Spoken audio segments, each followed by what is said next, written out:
ever catch feelings for me, Rock? Talking crazy.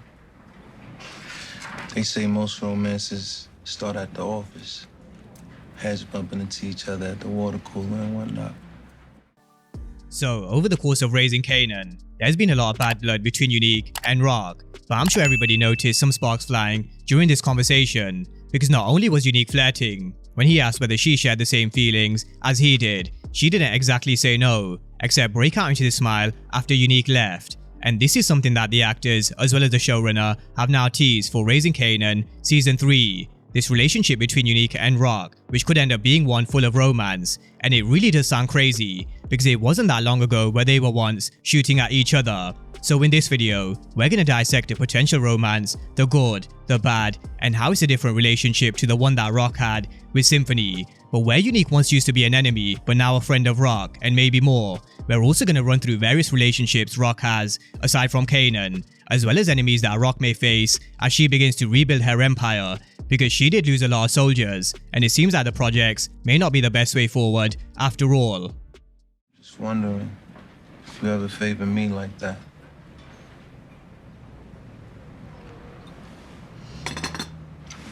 We ain't got no water cooler. Now, just to give this relationship some more background and context, this is what the showrunner Sascha Penn had to say on the potential romance. It's not always uncommon that your greatest rival is also someone that you sort of admire. You always have some sort of respect for your competition to a certain extent. Raq doesn't have a lot of confidence, so on a certain level, Unique provides that in a way some of these characters can't. I wouldn't rule it out. In the finale, Unique sort of presses upon Raq, and it does feel romantic, and I think the question is whether that's something that feels reciprocated.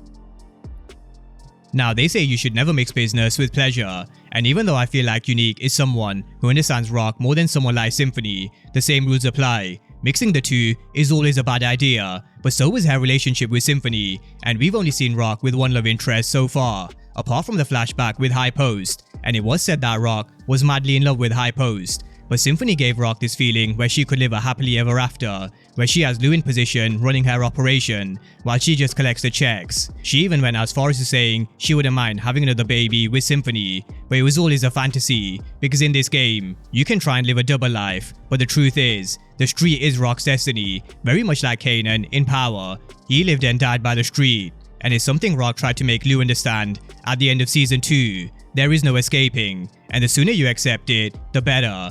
But it's also why Unique and Raq are very similar, although there is one key difference, and I'm gonna get to that in just a moment. But Unique is the complete opposite to someone like Symphony. He understands the game Raq's in, and the risk that comes with it. They're also both leaders in their own way, and want to build this empire having lost their soldiers and business to the same man, Sal Baselli. And so they do share a common enemy, and no doubt, they're going to be working together and around each other a lot more in Season 3. And so I really wouldn't be surprised to see a bit of romance. But here's the key difference, and it is a huge difference, where Unique showed his loyalty to the streets, and him being no snitch. Raq is said to be a former CI. The numbers tell the story. Raquel Thomas was Howard's CI back when she was 16, which was right around the time that she got pregnant with her son. According to Detective Berg, she believes Raq was Howard's CI when she was 16. She's also someone who ratted on Unique's re-up in Season 1. And with all the lies and deceit when it comes to her own family, can you really trust someone like Raq? She's proven time and time again, she's someone who's willing to do whatever's necessary to get what she wants in a man's world. It's also something Monet once taught Diana, and a trick she used to keep Ramirez wrapped around her thumb. And more recently, we saw how Raq was able to manipulate Cartier, because she understands sometimes you do have to use any tool at your disposal to level the playing field, or put you at an advantage. And Raq has proved she's willing to do that in more ways than one. So let's see how a potential romance changes the dynamics, because there are so many factors to consider, and Ronnie being released is one of them. But one thing we can have no doubt about, Unique and Raq are no longer enemies, they're united as one on Southside. Southside. But let's talk about Raq's relationships other than Unique. Now, this is what Sascha Penn had to say on the relationship between Lou and Raq. Lou and Raq's relationship is definitely going to be a big part of our story. Obviously, Raq and Kanan are the spine of the series, so that will always be there. But I think for Raq, everything that she's built is gone. Every lie she's told has sort of been laid bare. She has to sort of reimagine herself with who is she and what is she doing. And there are some new characters that we see pop up, some new adversaries, so to speak. But the thing is about this business, it never lets you leave. It's always there, and the old stuff always has a way of circling back. So I think it's going to be a big part of season 3. Now, when we talk about Lou, I don't think anybody can doubt his loyalty, and one of the coldest scenes in Raising Kanan was from Lou when he had Marvin's back, as he chewed his gum and didn't even let Jimmy finish his sentence as he pulled the trigger. But something has to give if Lou's ever to escape the stranglehold of Raq, because at this moment in time, Raq holds all the power, and one of the cornerstones to power is money. People want that money, powder, and power, and the fact that Raq holds all the money, this also means she holds all the power over Lou. She also now owns a share of Bulletproof Records, and Lou should have never made a deal with Cartier, because it's better making a deal with a devil you do know rather than one you don't, because regardless, it was always going to be dirty. Now, I've said this before, but the only way Lou can ever stand a chance of escaping the game or having something which he can call his own is if Raq is dead. But it really is all eyes on Lou in season 3, because he made a lot of mistakes in season 2, and where we kind of got a redemption arc for Marvin, I wonder if they'll give Lou this redemption story in season 3. But no doubt, I'm sure we're going to be in for yet another feisty conversation between Lou and Raq, or them butting heads in one shape or form. But how will it end? Because Raq is tired of doing this shit over and over again, and she's proved she's willing to do this shit that's necessary in this game. For example, having to live with Scrappy's death, whereas Lou is definitely slightly deluded, because there is no leaving the game, because you can never escape your destiny. Now, as we're on the topic of family, this is what Patina Miller had to say on her relationship with her mother. I love being able to get a glimpse into the Thomas family and where they come from, especially with her mother. I'd love to kind of investigate what that relationship is, because it left an impression for me. I would love to investigate more of where they came from, and more of the Howard and Raq story and how it all came to be. Now, in season 1, we were given a glimpse into the relationship between Joyce and Raq, and it is safe to say, maybe Raq blames her mom for the way she turned out, but Joyce doesn't agree, because Raq is a grown woman making her own decisions. But throughout the series so far, they have dropped a few hints and maybe some more backstory to come. You know, your mom talked about moving you all down here before Marvin went to high school. But then that thing happened with your mom and dad. It was also said in season 1, Marvin raised his baby sister and brother when their parents were on their own shit.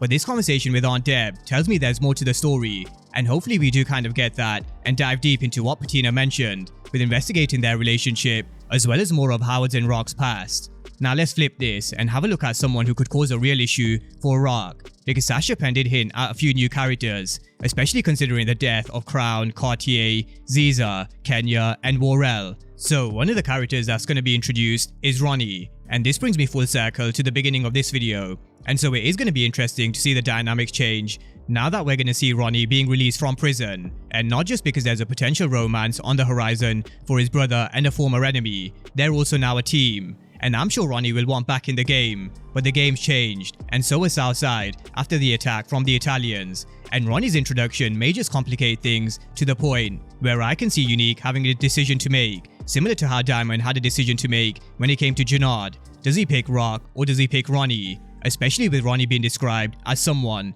who's going to come in as a key role, and is also said to be ruthless. So Ronnie's release won't just impact Unique, it's going to have a knock-on effect, and it really does leave season 3 a little unpredictable. But one thing we can expect to come back around again is Stefano and Sal Baselli.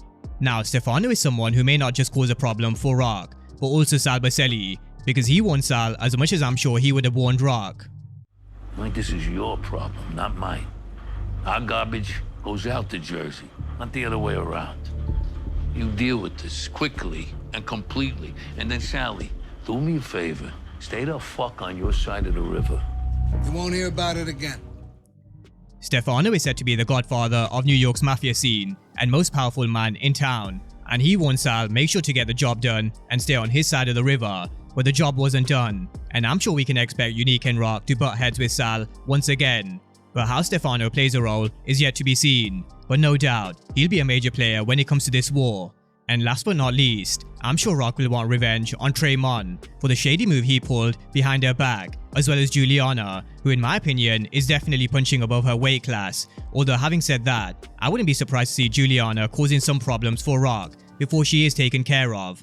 but this is a topic I dive deep on in this video, which I will leave the link to down below in the description and comment section. And so with that being said, that's a breakdown of some of the clues and quotes from Sascha Penn on what we can expect from maybe the romance between Unique and Raq, but also how there's still so much more to Raq's relationships away from Kanan and Howard. So drop all your thoughts down below in the comment section, and of course if you are new to the channel and you haven't done so already, then remember to smash the subscribe button if you want to see everything Power Book 3 and Power Universe related. But as always, thank you guys for watching, and I'll see you next time.